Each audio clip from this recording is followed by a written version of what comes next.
Bismillahirrahmanirrahim. Assalamualaikum warahmatullahi wabarakatuh.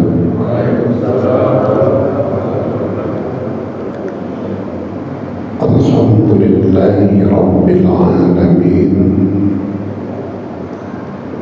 Wassalatu wassalamu ala asyrafil anbiya'i wal mursalin wa ala alihi wa sahbihi ajmain. Pertama-tama sekali, marilah sama-sama kita mengucapkan puji dan syukur kita kehadirat Allah Subhanahu wa ta'ala yang telah melimpahkan nikmatnya kepada kita bersama berupa nikmat iman dan Islam. Selanjutnya salawat beserta salam sama-sama kita ucapkan kepada Muhammad Rasulullah sallallahu alaihi wasallam. Yang terhormat bapak-bapak dan ibu-ibu, terutama sekali orang-orang tua saya yang hadir pada kesempatan pada zuhur yang penuh rahmat Allah ini, dan hormat saya kepada Al-Ustaz yang mengimami kita pada salat zuhur yang baru saja selesai. Nah, pada kesempatan ba'da zuhur 25 Ramadan ini, saya mendapat amanah ya untuk dihubungi atau diminta judulnya gitu. Di judul yang saya berikan, kalau nggak salah, mengelola kehidupan atas dasar kesadaran sebagai seorang hamba dan sebagai khalifah di muka bumi ini. Itu yang saya masukkan judulnya pada beberapa bulan yang lalu. Jadi hidup ini harus dikelola dengan baik gitu. Karena dia sebuah proses yang gak ada berhentinya. Jadi kalau gak dikelola dengan baik, ada harapan kita gak sampai ke tujuan. Padahal kita sudah menyadari bahwa kita datang dari Allah, sedang menuju Allah. Jadi kalau tidak terkelola dengan baik, jangan-jangan nanti jalannya tak kita tempuh jalan Allah gitu.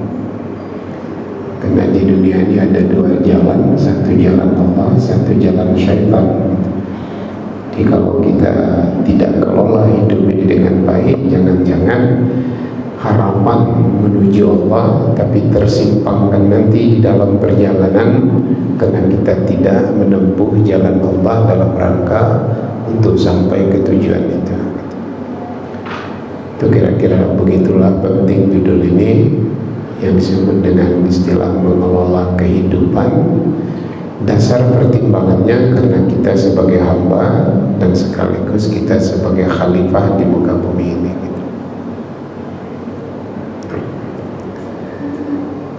Nah, kalau kita ingin mengelola hidup sebagai seorang hamba, itu kan harus kita bangun dulu kesadaran bahwa kita ini hamba.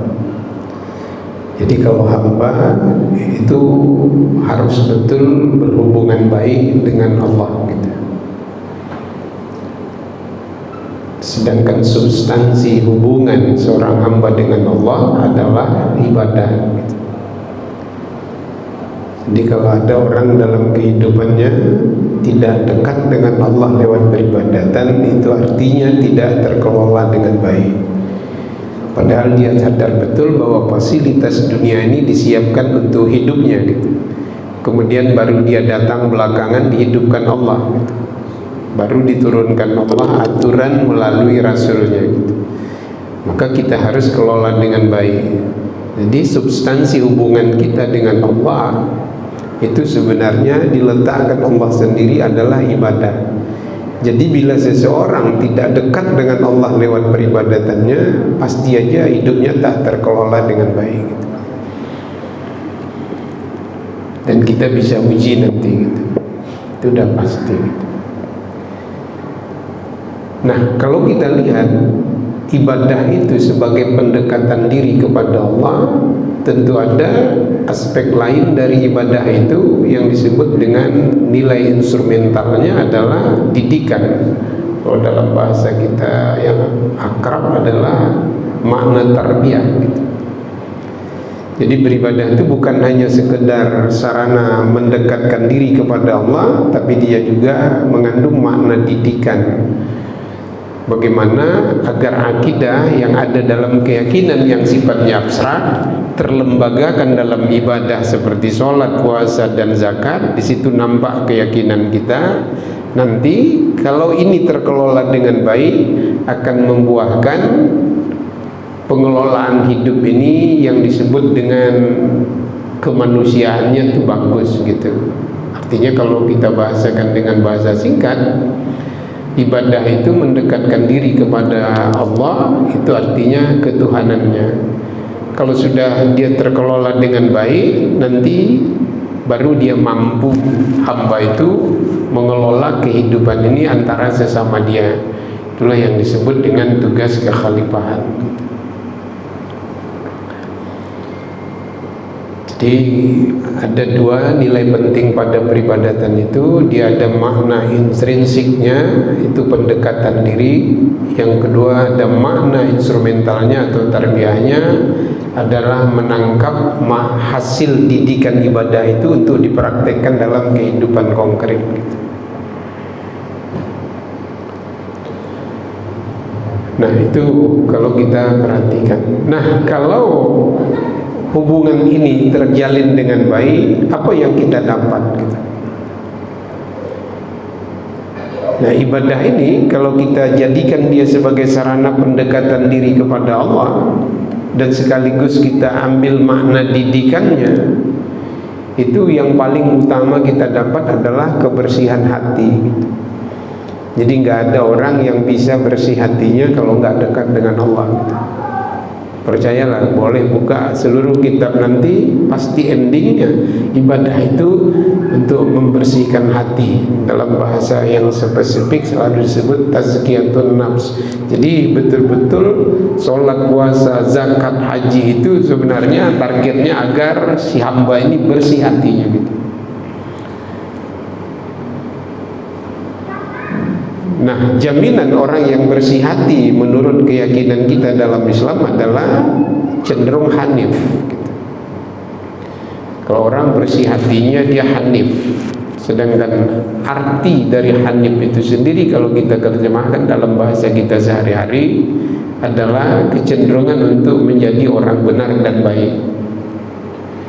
Jadi orang beribadah itu kan kalau ibadahnya itu pendekatan dirinya itu bagus, dapat tertangkap didikannya, bersih hatinya, akhirnya dia bisa menjadi manusia yang benar dan manusia yang baik.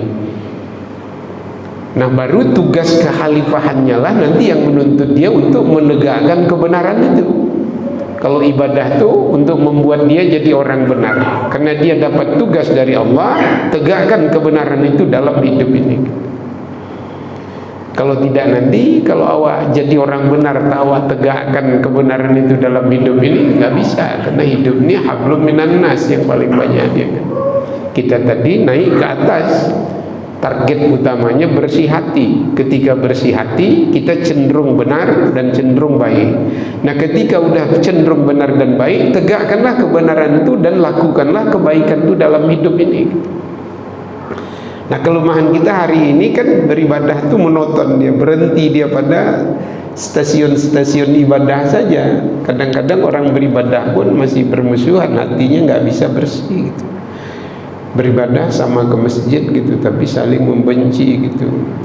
Dalam sholat rapat saf tapi hati nggak rapat gitu. Dalam sholat lurus saf tapi hati nggak sama lurus gitu. Jadi itu yang sebenarnya perlu diperbaiki gitu. Sehingga aneh ya, tapi nyata gitu. Padahal orangnya sudah dekat ke Allah gitu. Dia bisa menangkap makna didikan. Tapi kenapa nggak dapat kebersihan hati? Kenapa nggak dapat menjadi orang yang memiliki kecenderungan benar dan baik gitu? Nah, kalau ini dapat kita dari peribadatan, bayangkan kalau ada kita 100 aja berjemaah rutin di sini, dapat kita punya kecenderungan baik dan benar di benar dan baik yang dituntut oleh peribadatan itu, baru kita tegakkan kebenaran itu dalam kehidupan kita ini, dan kita buat kebaikan antara sesama kita dalam kehidupan ini. Itu baru nanti kita bisa sukses besar gitu. Jadi bukan sukses semu namanya, tapi sukses besar gitu. Ada buku yang terjemahkan dari buku klasik, terjemahannya itu sukses besar. Sukses besar itu bukan diukur dari material, tapi non material gitu. Orang masih dikatakan sukses kalau berani mempertahankan kejujurannya walaupun dia rugi gitu. Tapi orang walaupun dia nanti beruntung besar tapi dalam kecurangan, itu namanya semu gitu. Anda tidak sukses karena Anda curang walaupun Anda berhasil dalam meraih material. Anda rugi dalam material tapi Anda bisa mempertahankan kejujuran, itu artinya Anda sukses besar gitu. Nah, itu sebenarnya yang dibangun oleh ibadah itu. Itu yang saya maksudkan mengelola. Jadi coba kelola hidup ini atas dasar kesadaran kita sebagai seorang hamba, beribadah dengan baik. Ya, ada makna intrinsiknya nanti kedekatan dengan Allah, ada makna instrumentalnya, didikannya. Akhirnya kita terdidik untuk menjadi orang yang memiliki fitrah benar dan baik. Nah, baru sadar Allah memerintahkan kita, inni ja'ilum fil ardi khalifah, tegakkanlah kebenaran itu dan buatlah kebaikan dalam hidup ini.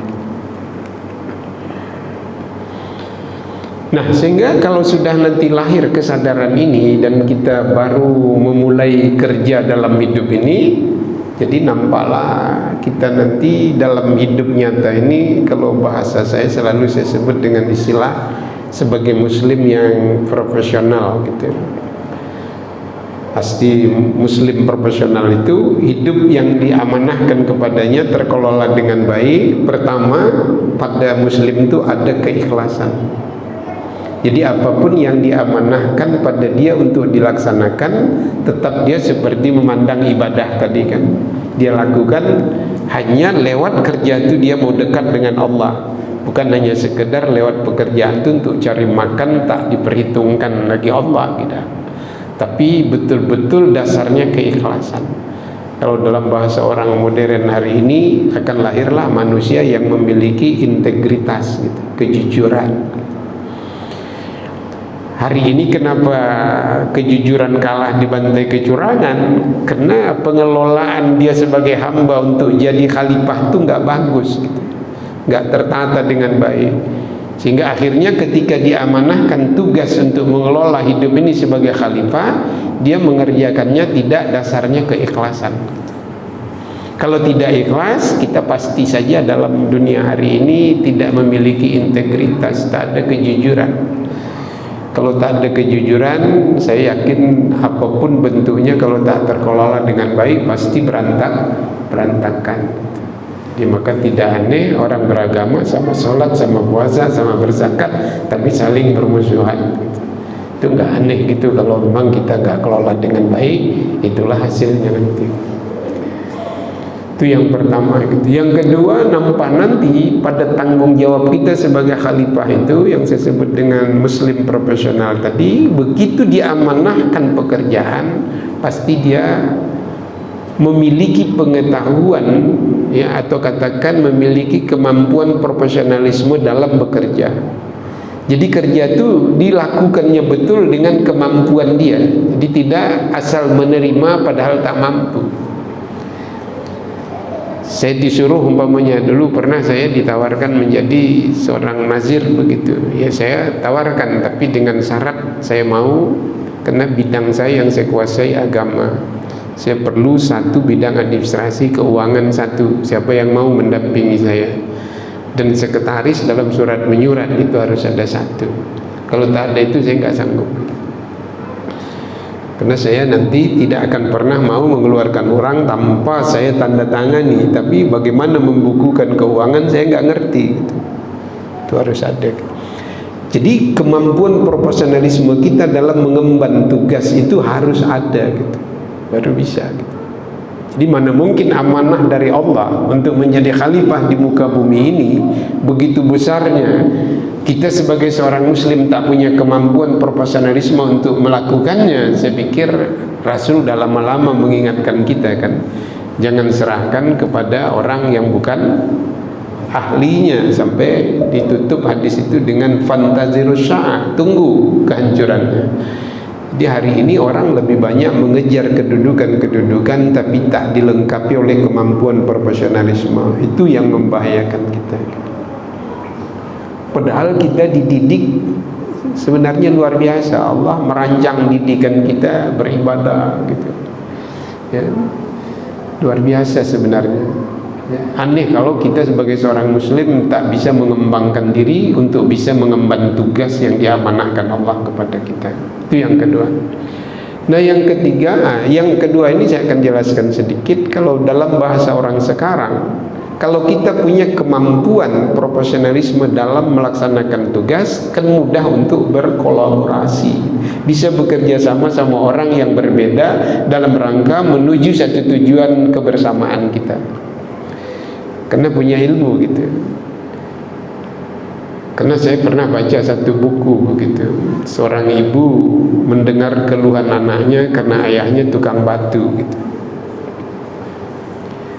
Tapi ibunya tuh cerdas betul kalau menurut hemat saya gitu dalam dialognya tuh. Dia katakan, kamu nggak usah minder walaupun bapakmu tukang batu, tapi coba kau tengok itu di kota besar itu bangunan-bangunan tinggi, jembatan layang, itu ada di sana keringat ayahmu dan ada sidik jari ayahmu. Karena tak mungkin itu terbangun tanpa ayahmu gitu. Walaupun ada pemodal yang besar, walaupun ada arsitek yang bagus, tapi kalau tak ada yang memegang semen itu dan batu itu, sendok semen dipanas-panas itu sehingga ayahmu berkeringat dan sidik jari ayahmu ada di batu itu gitu. Jadi kemampuan ayahmu sudah tersumbangkan dalam ya kontribusi kebaikan pada kehidupan ini. Kenapa kau harus minder? Kan sama aja kan. Yang satu nyombang dengan modalnya yang besar, yang satu dengan kemampuan arsiteknya, yang satu dengan kemampuan memegang sendok semennya, atau gergajinya, atau martilnya, atau besinya, atau memandu semennya gitu. Allah tengok di situ bukan kehebatan orangnya, tapi bagaimana dia bekerja dengan baik. Tadi kan itu kan proyek kita kan, beribadah kemudian kita punya proyek kebaikan. Akhirnya anak-anaknya itu tidak jadi tukang batu lagi, bisa jadi orang lebih besar dari tukang batu, karena dia tidak melihat pekerjaan itu dari sisi material kerjanya, tapi di balik material kerja itu ada makna yang lebih besar. Nah, jadi kita bisa berkolaborasi dengan orang. Jadi tanda-tanda orang nanti tidak punya kemampuan profesionalisme, takut saja dengan orang lain gitu. Tapi kalau orang punya kemampuan, dia buka saja itu, silakan. Jadi itu yang kedua. Dan yang ketiga, nanti kita akan bisa membaguskan hasil kerja gitu. Jadi kalau diamanahkan kepada kita mengelola kehidupan ini, nggak ada yang kita kerjakan sembrono. Apa istilah orang kantoran Pak gitu. Kalau di BPJS ya tengok semalam itu ceramah pelayanan prima gitu. Jadi kita nanti menjadi orang yang mampu diamanahkan kerja untuk mengurus masyarakat ini, tapi kita bisa melayani mereka yang prima atau excellent. Baik pelayanan kita, dalam bahasa agama namanya ihsan atau itqan. Ini kita kadang-kadang yang diamanahkan untuk mengurus orang lain. Dalam urusan itu kita bergaya dengan gaya orang yang paling penting, tapi tidak memikirkan kepentingan urusan orang. Bisa kita duduk santai, orang kita suruh pulang, besok aja lah mau datang, padahal kita bisa urus hari itu. Dengan rasa ada kebesaran pada diri kita, kita bisa mengatakan itu. Orang lain pergi, Jadi berarti kita kan betul-betul terjebak manusia yang tak memiliki moral. Seharusnya ibadah kita dan keyakinan kita bahwa kita mendapat amanah sebagai khalifah itu harusnya kan melahirkan moral, kekuatan moral. Moral itu artinya kan sebutan terhadap sebuah tindakan yang bisa menyenangkan orang lain. Kalau saya bisa melayani orang dengan baik, itu artinya saya orang bermoral. Kalau saya mengeluh orang dengan layanan saya, itu artinya saya tak bermoral. Walaupun saya punya meja, orang lain datang berurusan. Tapi kalau saya tidak mengurus dengan baik, itu saya tak bermoral. Jadi aneh sekali kalau kita beribadah, ya luar biasa, tapi tidak melahirkan manusia yang bisa mengelola kehidupan ini dengan baik. Nah itu yang ketiga gitu. Jadi kalau orang yang sudah sampai ke tingkat mengerjakan sesuatu itu dengan baik, itu artinya nanti dia bisa diamanahkan mengelola hidupnya apa saja, dia bisa menjadi orang yang melayani kan. Ya, kan ada istilah Pak pelayanan prima katanya kan di rumah sakit selalu kita lihat itu. Nah kemudian baru yang keempat, yang terakhir, bahwa kita melaksanakan itu juga maknanya ibadah. Jadi akhirnya kan bisa seperti apa yang kita sebut di dalam sholat itu kan. Kalau yang baca doa iftitah itu kan, inna sholati wa nusuki wa mahyaya wa mamati lillahi rabbil alamin. Jadi kerjaan kita yang diamanahkan Allah, kalau kita kerjakan dengan baik, dia juga bermakna ibadah. Bayangkan dari mulai tadi kita beribadah secara formal menurut aturan yang datang dari Allah dan Rasul seperti sholat, puasa, zakat, haji, itu nanti bisa betul-betul menarik seluruh aktivitas hidup kita bermakna ibadah di sisi Allah Subhanahu wa Ta'ala. Kan luar biasa. Jadi muslim profesional itu bekerjanya ikhlas, punya kemampuan profesionalisme dalam melaksanakan tugas, kemudian membaikkan kerja, dan kemudian dia memandang kerjanya itu ibadah kepada Allah Subhanahu wa Ta'ala. Nah dalam kerjaan kita sehari-hari kita harus memiliki integritas, kita harus betul-betul bisa berkolaborasi dengan orang lain, karena nggak bisa hidup ini sendirian. Saya pakaian saya yang ada saja ini, dari mulai tadi selop saya mungkin sampai ke topi saya, itu kontribusi orang lain. Saya hanya bisa pakai gitu, saya nggak bisa. Tapi saya, karena saya beli, saya udah merasa bahwa orang lain tak terlibat dengan saya. Itulah orang berpikir dangkal gitu. Padahal berpikir kita harus sampai ke, bahkan hari ini diajarkan oleh Allah, kalian pikirkan hari akhirat kalian. Akhirat aja yang mungkin jutaan tahun lagi baru sampai, kita udah suruh mikir gitu. Peci aja yang kita pikir lantaran kita beli, kita merasa oh kita bisa beli, tak pernah kita berpikir kepada tukang peci itu. Makanan nanti berbuka kita beli, nggak pernah kita berpikir bahwa orang itu juga kepanasan, capek membuatkan makanan itu. Walaupun kita beli, tapi tak akan mungkin bisa dapat kalau andai kata dia tak jual. Karena bapak sombong, silakan makan uang bapak itu. Saya nggak rela menjual kepada orang sombong kue saya gitu. Kita tak bisa berbuka kita sampai sore.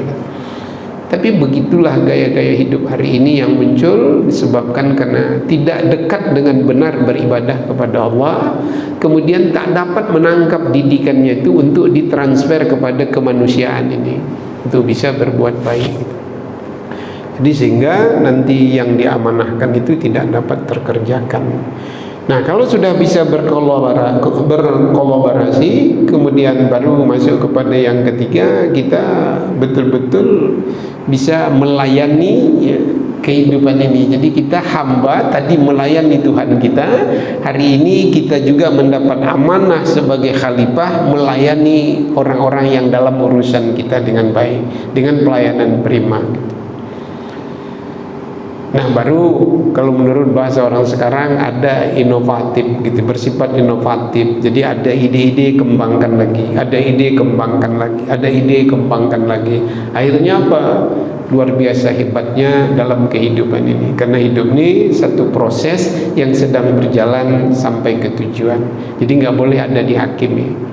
Saya mengatakan hidup ini bukan dinilai hasil, tapi adalah prosesnya.